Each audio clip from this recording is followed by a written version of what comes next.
Session. But before I start, as way of introduction, a couple of people have asked me, what in the world does a dean do? I've been in this business 20 plus years and I hadn't still figured that out. I think I'm in charge of the College of Business, which means I'm in charge of a bunch of people a lot smarter than I am, but at least I realize that.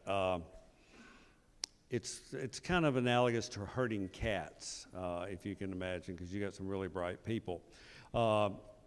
It's my privilege to introduce Dr. Kelly Woodford to you. Kelly has the high honor of being my associate dean, which means that she gets to do everything I don't want to do. And the best thing about her job description is the line that says, "Other duties as assigned." So.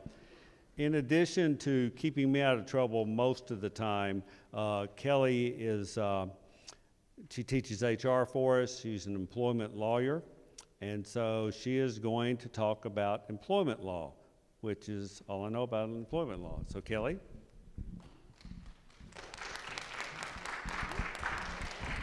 Good morning, everybody. Can y'all hear me? Projection is usually not an issue with me, as those who've heard me talk before know. So this little presentation has morphed multiple times in the last 48 hours. I originally was asked to do some table exercises on HR issues, and then I would have an hour or more. Then yesterday morning I was told, no, you're only going to have about 30 minutes, so put together kind of a true-false speed dating employment law presentation. And then yesterday afternoon I was told again I had an hour, but we didn't want to do tables, we were going to do something else, put together a PowerPoint, so I did. And then we got here. And you will notice there is no PowerPoint. So what you have on your tables that have just been handed out is the PowerPoint I put together. And those of you who heard me talk before know I hate PowerPoint. I never use PowerPoint. I don't do it. So the fact that I put one together was a compliment to the dean who said, put together a PowerPoint. And I said, yes, sir, I will put together a PowerPoint. So what we're going to look at is a little bit of employment law. Because whether you're in a family business or any other type of business, chances are good you're going to employ people. And what you should understand from my perspective of 20 some odd years being an employment defense attorney is every employee you add is a lawsuit waiting for a place to happen. And that includes your family members. So what we start with is the concept that in today's world, all it takes is an employee who is unhappy, a lawyer who will take anything, and trust me, we've got plenty of those in the city of Mobile, and about $150, and you're in court, and it's going to cost you money.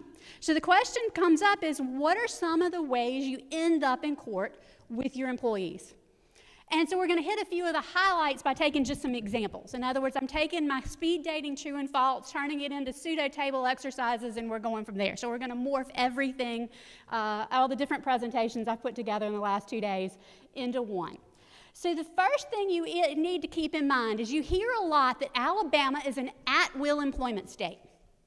People say it all the time. We're at will. We don't have to worry about that. What does at will mean? Should I call on Bill or should I call on Joey? There you go. Bill says it doesn't mean anything, and he's right. Why? Because at will is for me, the defense lawyer, to say, hey, we are an at-will state, and my employers here can fire you at any time for any reason or no reason at all, even a bad reason. And it's true. That's what at will means. I can fire an employee at any time for any reason or no reason at all. The problem is there's some exceptions to that rule. Exception number one is a contract, an agreement. So you've hired somebody and you've told them they're going to work for you for a year. Well, can you fire them in that year? You can, but you're going to get sued because you promised them that you were going to work for you for a year. The other exception in Alabama is law. So if a law prohibits you from terminating an employee for a particular reason, you can't fire them for that reason. What are the laws? Well, you've got wage and hour laws. We'll hit some of those, how you pay people. And that includes when they complain about their pay, that's protected conduct, you can't fire them for that. You've got all the discrimination laws, race, color, religion, gender, national origin, age, disability, veteran status, we could keep going. And guess what? Everybody in this room falls into one or more of those categories. Then you get into the benefits rules, and you get into safety and health and all the other laws, and by the time you put all those laws together, the exceptions swallow the rule. So if you think you can fire people at any time for any reason or no reason at all, that's a really bad idea. So let's talk about some of the situations that I have seen regularly in the last 20 years, because while I am associate dean, I still do dabble in employment law here and there, because that's how I keep myself current. So if you look and you say, okay, we don't have to worry about employment law because all of our people come from a staffing company. I hear that regularly. Liz from the staffing company is going, ooh, that's a bad one. But did you hear it? All right. Liz goes, yeah, we send people all the time, and the employers think, hey, we don't have to worry about all this employment stuff because they're Liz's employees at Long's. Is that true? Why not? Now she's staring at me. Liz, why not? Because there's something called co- or joint employment. If they're in your facility doing your work under your supervision, guess what? They're yours, and you've got to worry about all this employment stuff. Liz has got to worry about it too, because both of you are going to get sued. But just using a staffing company, that's not good enough. Second one I hear regularly, particularly from smaller businesses, I don't have to worry about employment law because everybody who works for me is an independent contractor. I got to laugh. Okay, so you've had them sign an agreement that says they're an independent contractor, and you're paying them on a 1099, so you're not withholding any taxes. Do you have a problem? He's staring at me. Yes. All right, we've got a problem. Why? Because if they're in your office doing your work under your supervision for the same reason Liz's staffing company employees are your employees, so are those independent contractors. And you've got additional problems because you probably aren't paying them right. And you probably aren't keeping track of their time. And that gets us into the Department of Labor, which is one of the most employer-friendly agencies in town. Not. And so you have that issue there. So don't get confused. If somebody's in your office doing your work under your supervision, they are your problem, and you do have to worry about the law, no matter what agreements you have with them or with anybody else. So then moving forward a little bit more, and things that you may have seen in some of your businesses, you're about to hire some people. And my example in my PowerPoint is going to be a welding company that's hiring fabricators. And there is a little fabricating company that I've done some work for before, and they were having a real trouble hiring people who could do math. Math was a problem for them, and if you don't know, in fabricating, that's a big deal because you're taking drawings and you're converting drawings and then cutting pieces of sheet metal and welding stuff. I don't understand the whole process, but math is big because they've got to be able to take those drawings and cut things correctly. So my fabricating company got really clever, and they put into place a math test because math is a problem. And they said, okay, applicants, you've got to score 70% on this math test to qualify for any of our jobs. And unfortunately, statistically, whites do better on math tests than some minorities, as do Asians. So when you looked at their numbers, pass rates for whites and Asians were statistically higher than for African Americans, Hispanics, and American Indians. And they had statistics on all of it. So you've put in your math test. Do you have a problem? Liz says yes. Don says yes. John's just looking at me. Yes, okay, John now has gotten on board and said, yes, what's our problem? Why is this math test a potential problem? They've got to be able to do math. It potentially is discrimination. Why? Because we have numbers that say they don't do very well on this test, and we've got another problem. I can pass the math test. Guess who can't? Most of the old guys out in the fabricating shop who are the best fabricators cannot pass that math test. Why not? Why can't they pass the math test? Why can I pass it, but I can't be a fabricator? I can do pencil and paper math. Guess what I cannot do? I am not a visual learner. I cannot take those those drawings and convert them. I can't do it. Give me a math problem, I can work it. I can figure out how to do a math problem. The old guys in the shop can take a set of drawings and instantly convert it. You hand them a math problem and they're going to go. So the test isn't testing what the people actually have to do on the job, and by using it, what have you done? You've weeded out some very qualified people, and statistically, you've weeded out one group at a higher rate than another. What other qualifications can do that for you in addition to a math test? Could be a reading test. I had a warehouse that gave a vocabulary test up in DC. I couldn't pass it, and my vocabulary is pretty good. Why did they give a vocabulary test? Because they wanted people to be able to alphabetize. Well, they didn't ask them to take things and alphabetize. They asked them the meanings of words, two very different things. High school diploma requirements, that can be discriminatory. What do you need to be sure of? When you say you got to have this particular skill or this particular credential or this particular whatever, you've got to make sure that it's actually necessary for the job. So math skills are necessary. How do we make sure the fabricators can do math? Not a math test. How do we do it? Hand them a set of designs and say, how much would you cut? Because then what are you testing? Their capabilities to do the job. That's called disparate impact. Those cases are not very common, but it's something to keep in mind because lots of times, particularly right now, if you've got a lot of applicants, you go, oh, I got to figure out a way to sort through all of these things, so let's throw in this requirement, and that'll take care of it. But if this requirement is weeding out one group at a higher rate than another, you've got a problem. Second example that has come up recently is using customer preference. So the example in my materials has to do with a medical group, and there's studies out there that show women like female gynecologists, men like male proctologists, and men and women both prefer men as cardiologists.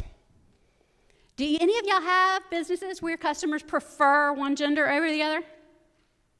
Got a nod, yeah. All right. Law is that way. All right. Many companies prefer a male lawyer. I worked in trucking for a long time. In traditional labor. How many women were in traditional labor and trucking? Me. I was it. Trucking companies weren't too sure about me at first, but we made out okay.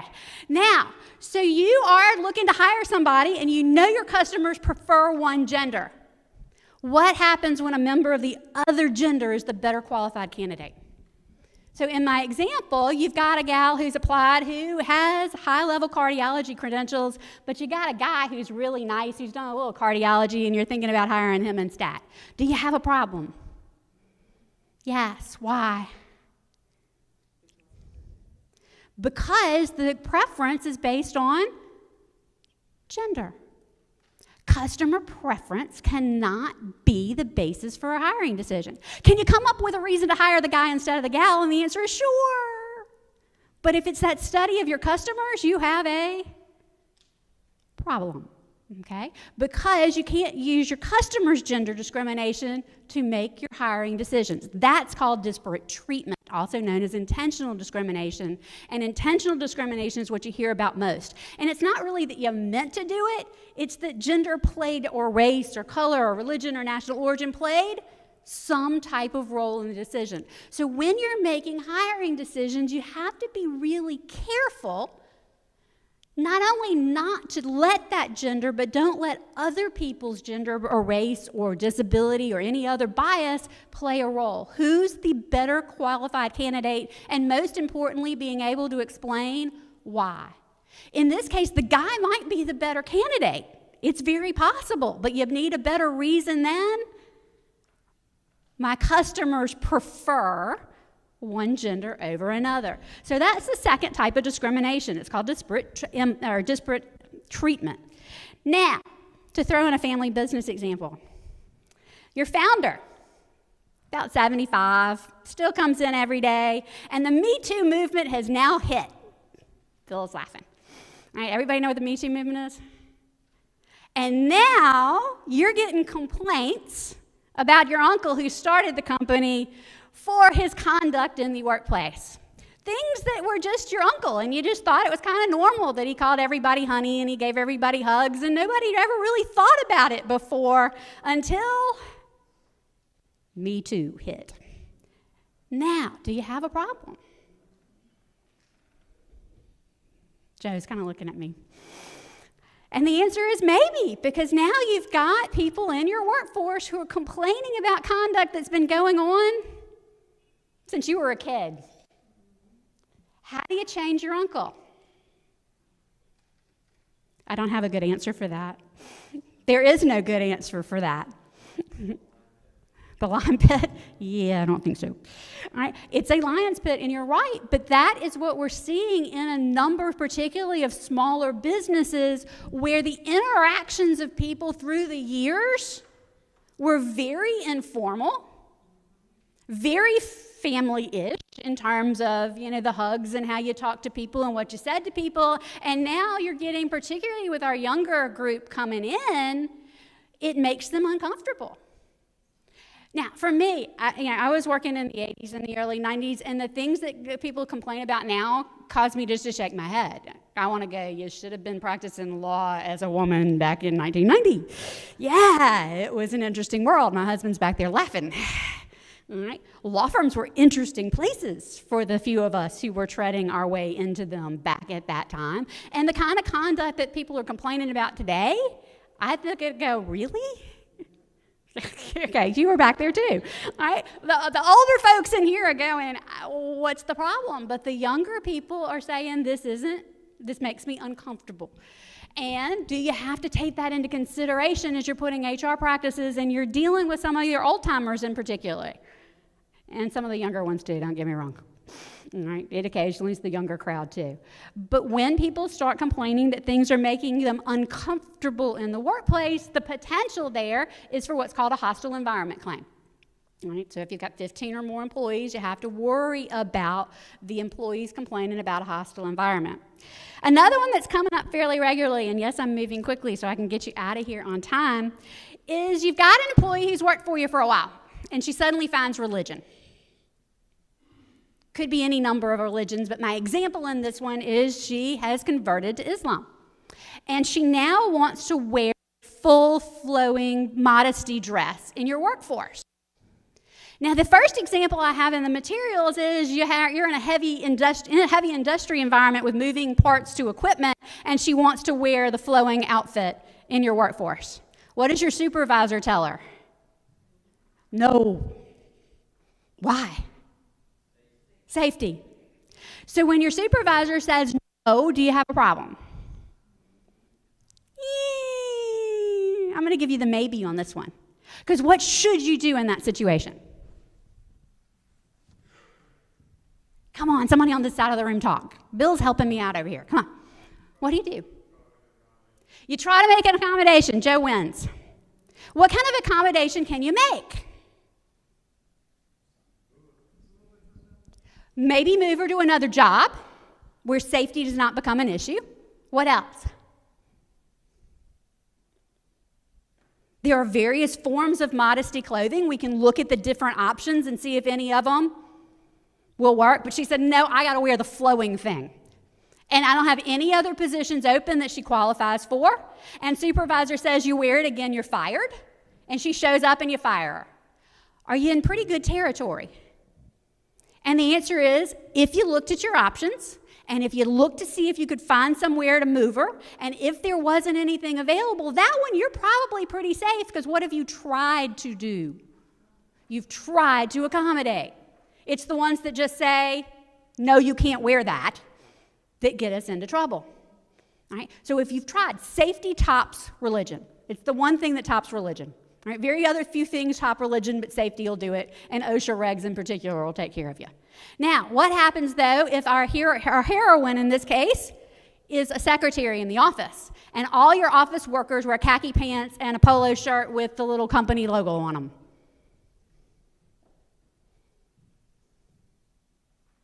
Now what do you do? All right, there you go. We got a creative one in the back. Because what's the problem here if you tell her she has to stay in her khaki pants and the polo shirt? Where's our problem? I heard somebody mutter something. I didn't hear what it was. You have an attempted accommodation. It's not a safety issue, right? Ooh, thank you, Joe. Open that door for me. I appreciate it. But our dress code says this. What's the problem? Potentially. Bill said it's discriminating. I wouldn't go quite that far, but the problem is what? What's the purpose of your dress code? All right, to be uniform. We're branding. All right, now we're getting a little closer. Now we're branding, so we're sending a particular image out to the public. Watch out, Abercrombie got in trouble for this one. Has anybody heard about the Abercrombie and Fitch case? Where they had a person of the Islamic faith who interviewed without a headscarf and then showed up with work with a headscarf. And they said, you can't wear the headscarf. We have a no hat policy. And she said, I have to wear it because religion.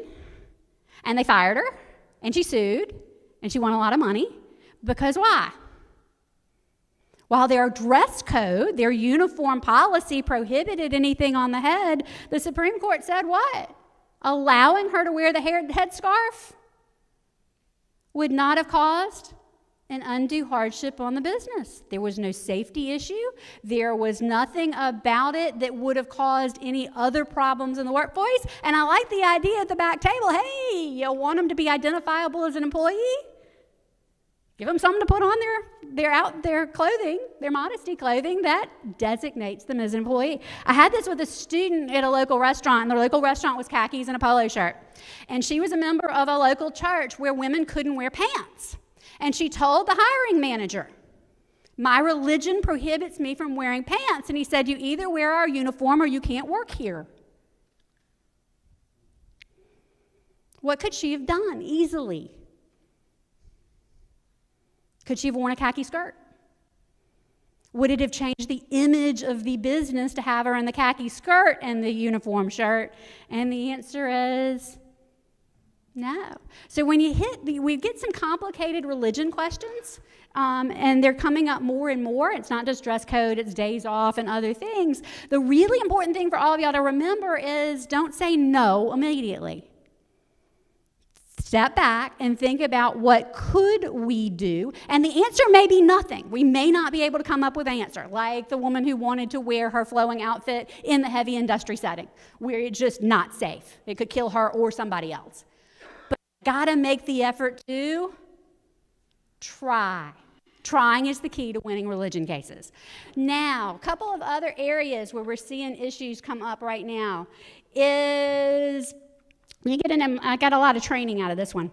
You get a report back from your healthcare provider. You've sent a person pre-employment to go get their health screening. And doctor says, hey, they can do the job, but just letting you know they take opioids for chronic pain issues. And you say, no opioids in my office. We're not going to let them work here.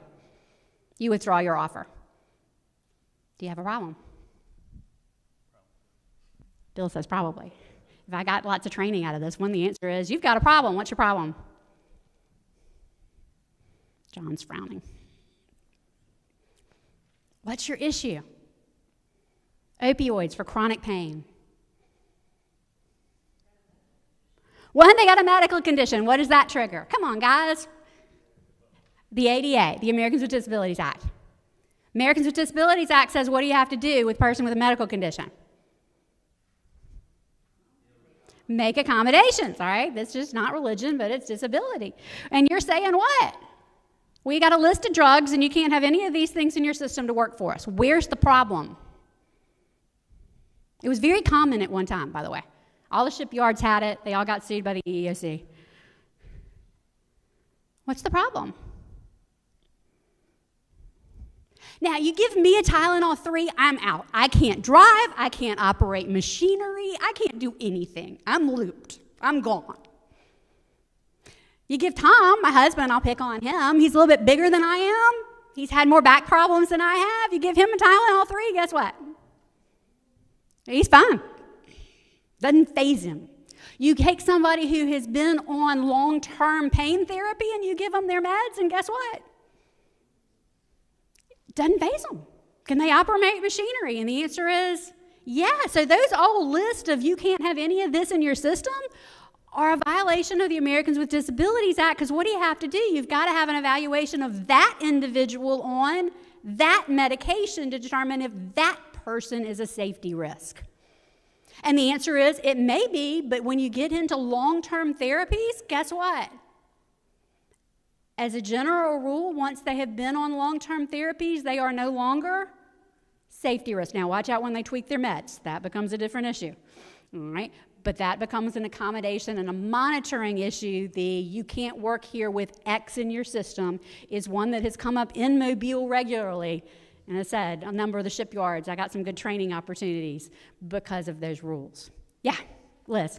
Interject real quick. It was very sad for me to witness when I saw that with a particular employee, a temporary employee who had been injured, you actually have, there are times when you have to test to ensure that the drug is in your system, because it's not for selling it. It's just...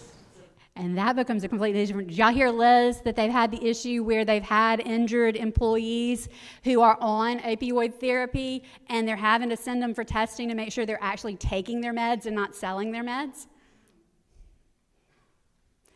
Completely different legal issue. But nevertheless, but a problem.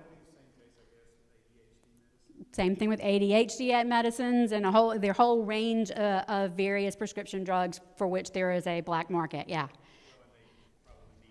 And that they need to be taken. Now, the other thing that gets into is you've got the person on ADHD meds who's working for you and they're not taking their meds and they're everywhere. Any of y'all ever had one of those? Bill's going, yeah. What do you do? How do you handle the employee who isn't taking their meds? Y'all are quieter than my sophomores. Can you confront them? And the answer is you don't confront them about not taking their meds. What do you confront them on? Their job performance. If you stick to performance, you're safe. If you wander into have you taken your meds, you're in danger. Why? What's the difference between you've got to stay in your work area and did you take your meds today? What's the difference? One's job related and focuses on the same thing you'd focus with any other employee, whether they had a medical condition or not. And the other is potentially. I never like to call anything discriminatory because it's always a maybe. Accusatory, but it refers to their medical condition. Don't go there. If they can't sit still, call them on. They're distracting people. If not, are you taking your meds? It potentially could be an invasion of privacy as well, which gets us into a whole nother set of law, and that's a completely different day. Each of these is, by the way, an individual topic for which I can speak for hours, but we won't do that to any of you. Yeah, go ahead. Legalization of marijuana is creating a whole nother slate of issues, and luckily we don't have to deal with it here yet. Plenty of medical marijuana going on here and non-medical marijuana, but it's still not legal. Yeah, you've got the federal state constitutional issue thing that's kind of an interesting case study in states like Colorado and California. The issue that employers in Colorado and places like that have are similar to what we have when you think about employees with alcohol issues. And the answer is if it's in their system at work, that's one thing. If you're doing a test that tests for prior use of a legal substance, then you get into potentially different issues in states like Colorado. It's not that employers have given it up completely. It's that you're really looking at conduct, particularly when certain types of tests for marijuana are testing for long-term use and not current impairment. Definitely, if it affects, just like you can with alcohol, just like you can with other drugs, just like you can with prescription drugs, legally prescribed drugs. If it's affecting performance, you focus on performance. Correct. Yes, ma'am. How does that work in conjunction with having to insure, say, a driver of a truck, if you want to know whether or not they're on any kind of drugs? Aren't you then going to be negligent if you let them drive? Or? The answer is you've got a driver who is on prescription cough syrup. Can you let them drive? And the answer is it depends on whether the doctor says they're impaired or whether you observe conduct that would make you reasonably believe they are impaired. Same thing with the driver that you know has alcohol issues. You don't breathalyze him every time he comes to work, but what are you very careful of as he's clocking in? Yeah, okay, Bill's saying I'm sniffing. And you're watching, you're looking at the eyes and you're looking at the conduct because as a matter of safety, you're not asking the alcoholic if he had a drink today, but you are looking to see if there are evidences of impairment. If there's evidence of impairment, what do? You don't let him drive. Same is true with the forklift driver or anybody else on heavy equipment. If you have a reasonable basis to believe that person is impaired, then you do have a duty under the doctrine of negligence to take reasonable steps to ensure that they can perform safely. And that's true whether it is a prescription drug, an illegal drug, alcohol, or they're just having a really off day. You just have to look at it very carefully. Did that answer your question?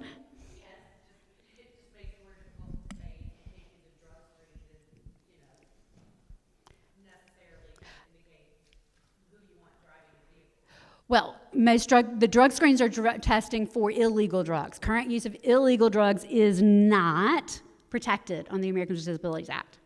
Okay, current use of illegal drugs, not legally prescribed. Legally prescribed drugs, if they turn up on the test, then gets into your reasonable accommodation ADAEs on whether or not the individual on that drug is a risk to himself or other people. Okay, because each person reacts to prescription drugs differently.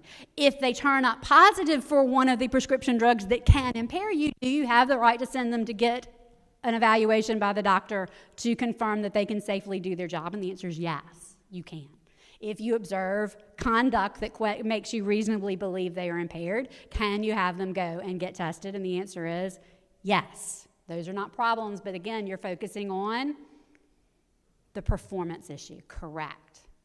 Somebody else over here? It was kind of waving. No? Going once? Joe says no? All right, couple of other things that we'll look at really quickly and then you get out of here is you got a guy that's got attendance problems. He's in a counseling session and the person says to the supervisor, yeah, I'm having a lot of trouble getting time because of some medical treatments I'm having.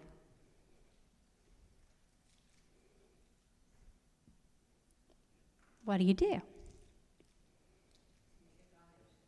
All right, you got it. That's a request for an accommodation. Now, if you're in the meeting where you're firing them, it's too late. All right, if you've already made the decision to fire them, saying my medical condition made me do it, is too late. You can fire them, you're good to go. But when you're in that counseling session and the person says, it's my meds, or it's a medical treatment, or I'm having these medical-related issues, that flags ADA. We hit a reasonable accommodation ease, and we have to start talking about what we can do. Can we always accommodate? And the answer is no. What happens if it's the person that opens the door and turns the phones on?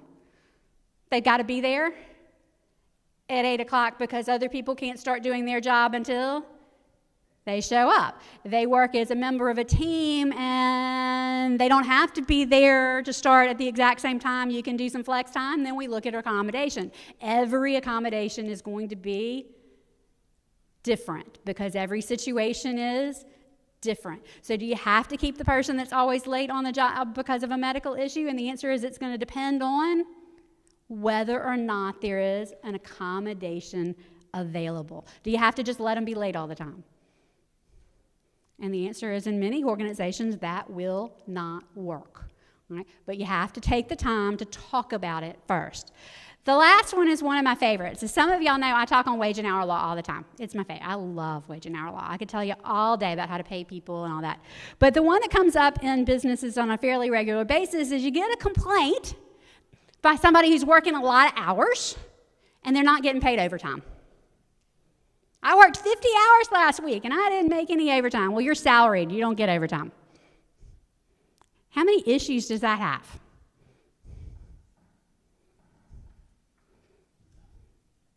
Bill says, there's none. As long as your salary were good, you win. Okay, actually, no, you lose, because that's a big problem. Joey's back there going, oh, no. What's the issue? There's a law called the Fair Labor Standards Act. And that's the law that requires you to pay at least the minimum wage for all hours worked, and requires you to pay non-exempt employees overtime, time and a half, for hours beyond 40. The question becomes, who can be exempt from overtime? Who are this group of workers that you don't have to pay overtime to?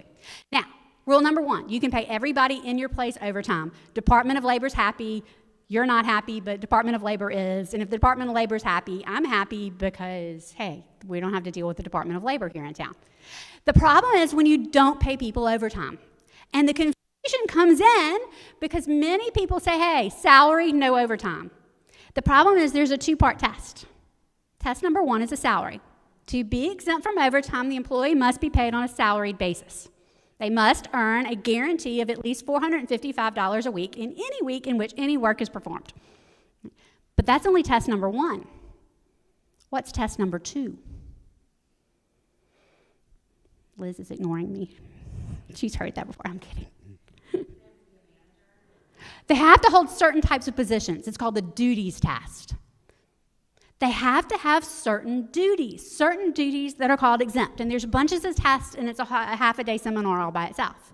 The rule is this. If you can easily pull the person out of their duties and stick a new human being in, that person is not exempt. So if you've got a clerk who at the end of 40 hours is still working, I don't care if you're paying the clerk a salary or not, what could you do with the clerk at the end of 40 hours? You could pull her out, and you could stick a new clerk in. That person should be paid overtime. Right? The salary by itself is the number one mistake employers, particularly smaller employers, make, is putting people on salary and not paying overtime, even for jobs that do not qualify based on duties as exempt. And as I said, the exemptions are a seminar unto themselves. Some of you have been to my exemption seminars. All right. So with that said, I have 5 minutes that hit briefly on disparate impact, disparate treatment, harassment, accommodating religion, accommodating disability, and how you pay people. 2 weeks of employment law class rolled into 32 minutes. Does anybody have any questions? I'll be happy to hit any topic related to human resource law. This is bothering me since you said the cardiologist. Yes. So let's use the same example, but in this case, the probably top candidate was male, but you've been really trying to be purposeful about diversification. And let's say that the next best candidate is female, but has not quite as much experience as I mean, where do you stand with that if you're trying to be purposeful about diversification? Purposeful diversification. I'm smiling. It's an evil smile, but I'm smiling. What's the problem with purposeful diversification? It's reverse discrimination. That is correct. All right. I was sitting in a meeting at the university the other day, and we had a couple of different candidates for a job. And I was not the decision maker, so I just didn't have a dog in the fight. And they said, well, they're all equally qualified, so we should hire the woman. And I went, whoa, they're not all equally qualified. We've just gone through a little pros and cons for each person. And each of them had pros and each of them had cons. And the question becomes, which pros are the ones that are most necessary and which cons are the ones that are least necessary for this job? We can't just say, hey, we're going to pick the woman because she's a woman. Why? Because the two guys were also qualified and we needed a reason other than she's a woman. Because if I choose you because you're a woman, even though it's a great goal, hey, we love our diversity, but if that is the reason you chose someone, that means you rejected someone else because they're a man. So you really want to diversify, then come up with a good business-related reason other than gender for why the gal was better for the position you were opening that doesn't relate to gender. Because that purposeful diversification, and what we say in affirmative actionese, because I do a lot of that too, is the purpose of affirmative action is to recognize where you have shortcomings and to reach out to a diverse applicant pool. Because if you get a diverse applicant pool, the chances are very good that your more qualified applicant is going to be diverse. But going out and saying, I'm going to hire this person because of diversity creates all kinds of issues. And some of the fastest growing cases in employment law, white men. Guys, y'all are protected too. Believe it or not. Despite what you've heard, you're protected, and more white men are filing discrimination suits. Because why?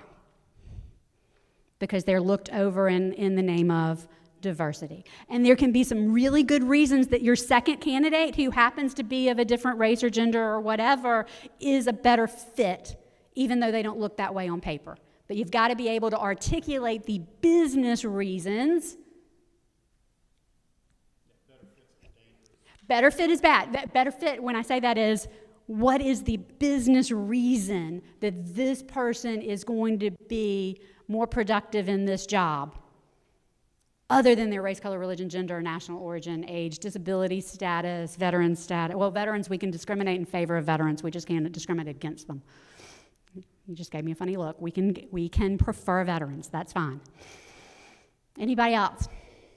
Yes, ma'am. What about child care? Someone that has a recurring need for, child care, how's that treated? The answer is it depends. Right? If it's just that the kid needs to be picked up from school a lot, that's mine. That's not protected. The dean just went, yeah, you do leave a lot to go get your kid. If it's the kid is sick and has an ongoing medical condition, then we've got a Family and Medical Leave Act issue and potentially an association issue under the Americans with Disabilities Act. So the answer is it depends. Attendance is an essential function of the job. So the person who does not have dependable child care and who is absent a lot, you look at it from the performance standpoint of you're absent a lot, just like you would somebody who leaves early to play golf every Friday afternoon. All right? It becomes that. You being a parent or a single parent or the parent who has most of the child caring responsibilities is not a protected characteristic under federal law and not here. Now, that leads to an interesting hiring question. I used to do a lot of training for lawyers. We're awful. We are absolutely awful when it comes to this. And you ask the applicants for some job, do you have kids? Hadn't met a lawyer yet that does not ask that question for a secretarial candidate. Why does the lawyer want to know if the gal has kids? And it's always a gal, because we never ask guys if they had kids. Never. Drives me crazy, because he's just as likely to have to leave work to go get a kid as I am. Particularly if I have class. Well, maybe not quite. Bob says no, not nearly as often. What's the problem with asking the candidate, does the candidate have kids? One, you didn't ask the guy. There is an assumption that the woman with children is going to be absent. It's called stereotyping. What's the real question we need to ask? No, because we don't want to know if they have kids. Is there a reason you can't be here every day? Or in the legal field, because we tend to procrastinate and have late night filings that have the secretarial staff has to stay to get done because heaven forbid we do it ahead of time. The question that the lawyer really should be asking, is there a reason you cannot stay late on short notice? The person says, oh, I have small children.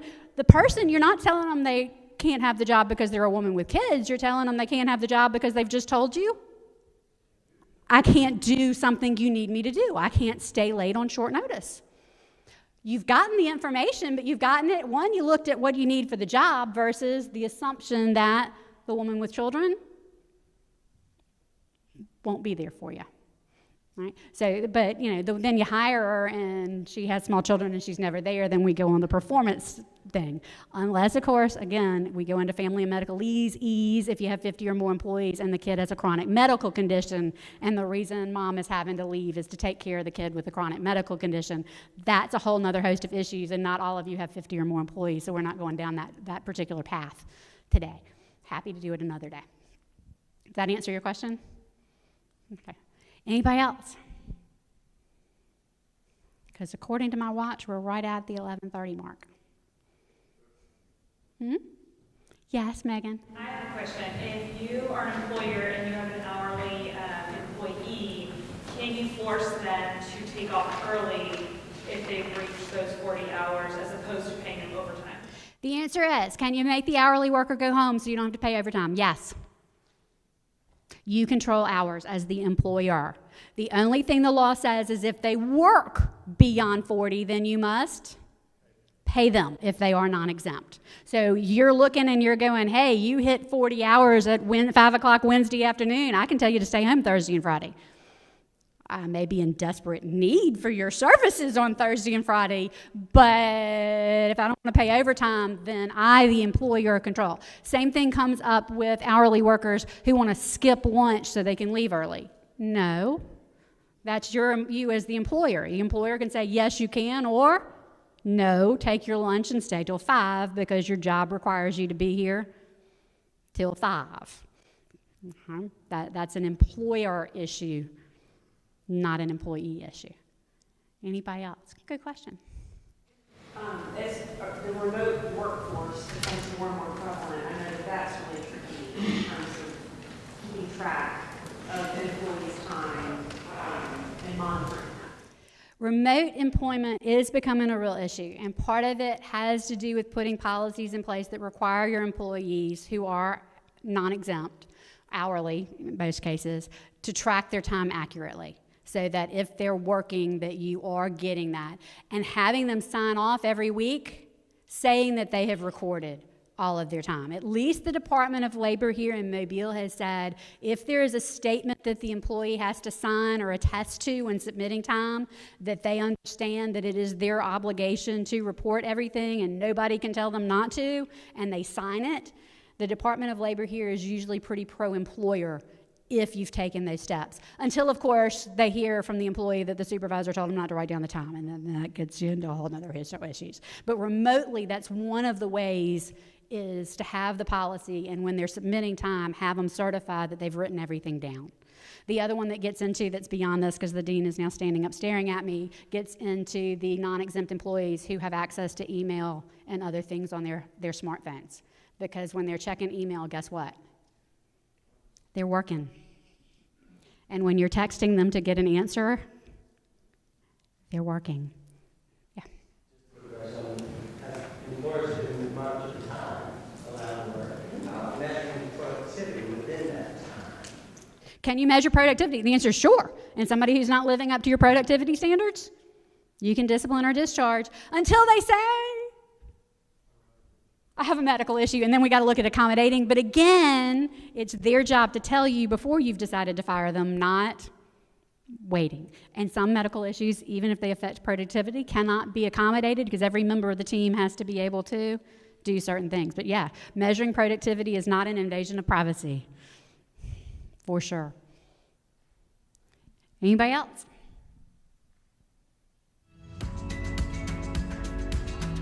Thank y'all very much for being here.